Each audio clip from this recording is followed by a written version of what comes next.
What's up? Juno here. And for this video, I want to talk about something, well, actually a continuation about something I talked about almost 5 years ago. And I'll link the video below if you want to watch it for some background.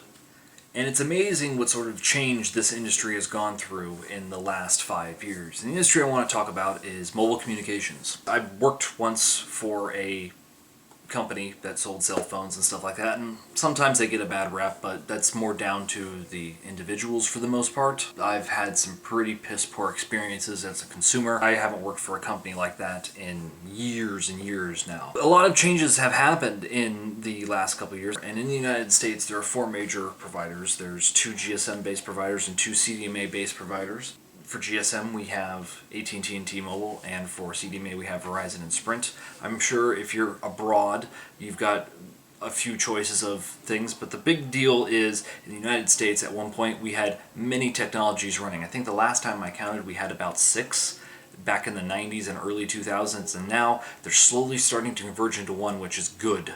Although they're using different bands, they're all kind of unifying under one structure, which I think is smart, finally. Although I know Europe and other places in the world have had this for many, many years, but I mean, even Canada was successful in getting rid of all their CDMA and going to GSM. Way to go, Canadians. Unfortunately, the United States is fucking awful at it. Over the last few years, what's gone away are the days of unlimited data for the most part. Most major providers, especially the big 2, you see, in the United States we have a problem. There's 2 very, very large providers that have over 100 million subscribers each. And then there are the other 2 major providers, T-Mobile and Sprint. They only have about half as much as Verizon and at&t. So there's quite a big difference in terms of who is making money and who is the popular ones. But that's slowly actually starting to change. So in this video I want to talk about a couple things. I want to make it perfectly clear right now before I go any further. I'm not being endorsed by any company or website or provider or manufacturer. These are all, I buy my own devices. I'm not being paid by anybody. So now that that's out of the way, I'm going to continue on. In this video I want to talk about what sort of happened, how there's still problems, and why I think some of the transitions that have changed that I think are good. I think they're good in a way, but I'm not necessarily one to utilize those options because I don't think, at least in how I view it, it's not an extra cost I want to incur when I can pay for my own stuff right away. Or I would prefer to pay it as quickly as possible rather than extend it out, especially when it comes to technology. So, what's happened? Well, now with T-Mobile, they kind of kicked this off a few years ago where they kind of separated the contract or terms from the service and tied it to the device. And I think that's a good thing in a way, but I think the other carriers have kind of botched it because while a provider like T-Mobile, each line gets their own data buckets, which I think is the smart way to do things. With the other providers, you've got multiple lines if you've got multiple devices sharing one bucket, which I don't think is smart. Because let's say you've got, all these devices are used personally by me. No one else is using these. These are all mine. But let's say I was a family of 4 and I had 2 kids and a wife and everything. And let's say I had like a teenage son or daughter and they were heavy on Facebook and YouTube and stuff like that. And let's say I had a 20 gig data bucket. Everyone's sharing it. I never liked shared minute plans because you could have one person use up all the minutes and then you're paying per minute everyone else is. It's stupid in my opinion. And that's why I've never utilized them up until this point. Now, what carriers want to charge for has kind of stayed focused on data, but now they're giving you unlimited minutes and unlimited text messages, which I think is good. And now some providers, the 2 smaller providers, T-Mobile and Sprint, they still have unlimited data plans.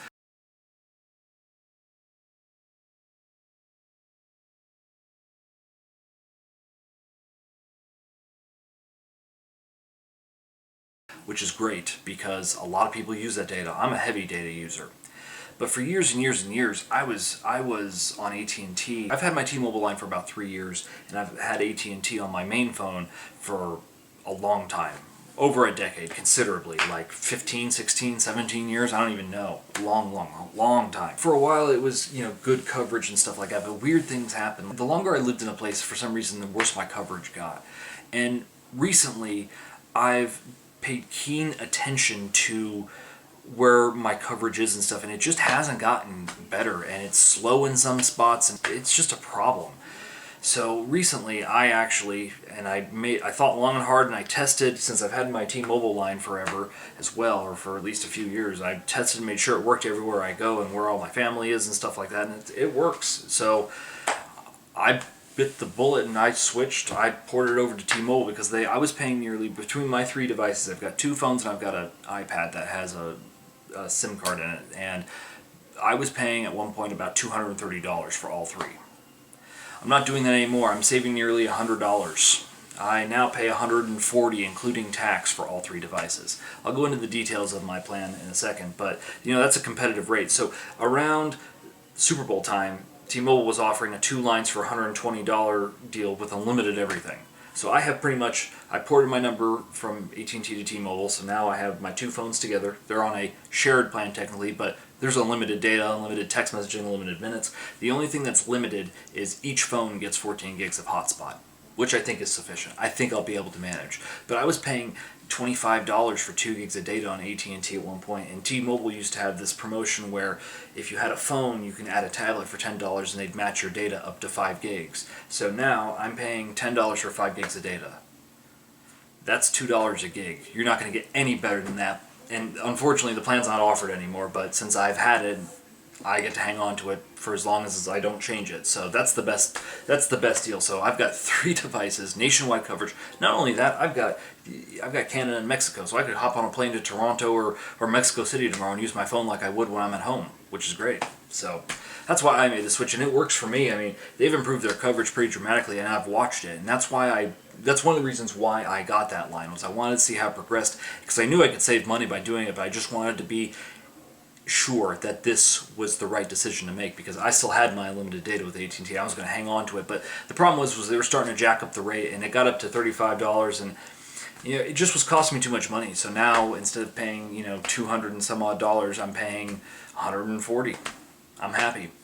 The thing is now that they moved away from the traditional discount up front sort of contracts, a lot of people don't seem to be smart enough to realize when a carrier uses the term no contract, they're talking about the service. If you choose to finance a device, there is going to be a contract with that, and that's why, while I think it's smarter and it puts it into perspective for the consumers to realize how much the devices actually cost instead of giving the discount up front, I think that people don't realize that they're liable for the charges. And me personally, while I know most people can't afford a $700, $800, $900 device, $1,000 device. I mean, hell, iPhones, if you get a 128 gig iPhone 6s Plus, that's $950 before tax. That's a lot of fucking money for a phone. And I remember when I bought my 6 Plus, I had never spent $850 plus tax on a phone before. Luckily with these I got a discount, but I get that for another reason. Both of my iPhones are factory unlocked SIM-free models direct from Apple. They are not from a provider.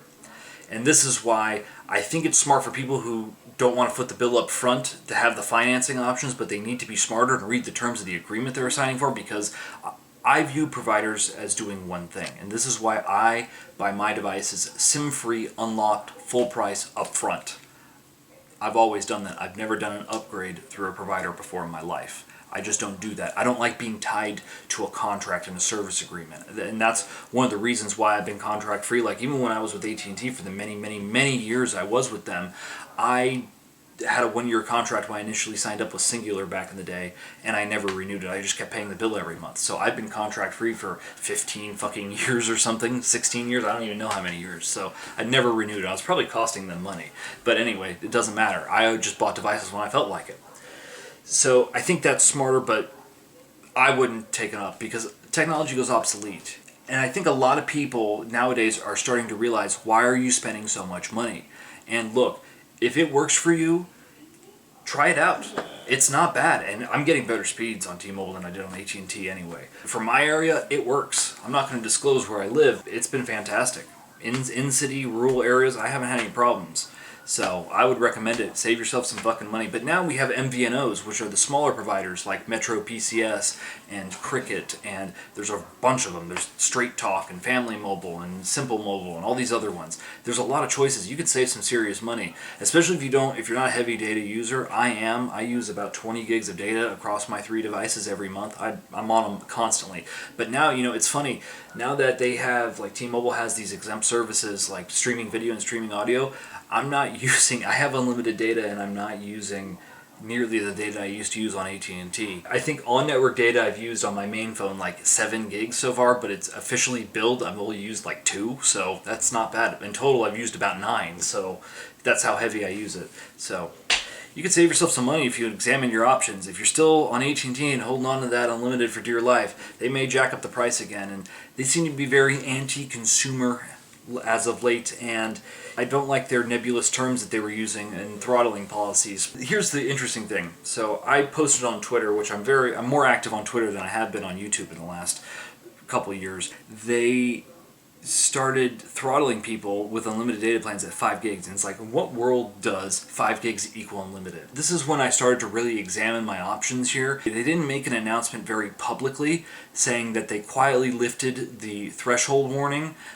to like 16 or 17 gigs before you saw throttling, so they were very quiet about that, which I found to be kind of slimy. And I was stuck too, because the plan I had on AT&T, if I wanted to keep my unlimited data, I had to keep it, because I didn't have a choice with my voice plan. I was spending a considerable amount of money on that, and it was a regional plan, so I couldn't travel using that phone without getting charged roaming outside of like a section of states, which was kind of a bummer. But with the T-Mobile one, it's nationwide and international. I can roam internationally in Europe and stuff and get unlimited data and unlimited text messaging included, and hotspot and everything. I couldn't get any of those features. Wi-Fi calling with AT&T, it was bullshit. If I wanted any of those features, I would have had to go to one of their stupid things. But here's the problem: the share plan mentality that AT&T and Verizon have doesn't make any sense, because they charge you for a bucket of data, and then they charge you for lines on top of it.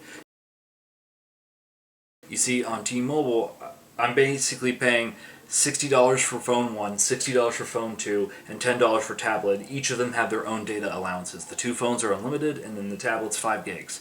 That's perfectly sufficient for me. But examine your options, and if you have questions about this, about the U.S. providers, I'm pretty well up on this across all providers. So I'll try my best to answer your question.